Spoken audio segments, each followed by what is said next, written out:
name's Elise Beattie. Welcome to my Fearless Painting Studio in Spokane, Washington. Watch as I create a landscape painting inspired by my garden using poured watercolors, fluid acrylics, and paper collage, all done the fearless way. My inspiration is my yard. My first step is to mix up my paint. Once my paint is mixed, it is time to shake, rattle, and play with some paint.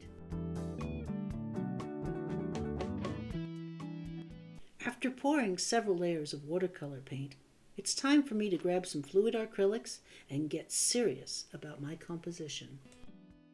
The fun begins when I start playing with the papers that I poured through in my earliest steps. Paper collage is the exciting part of my creative process. Adding bits and pieces of torn or cut lace papers give my art a unique textural effect.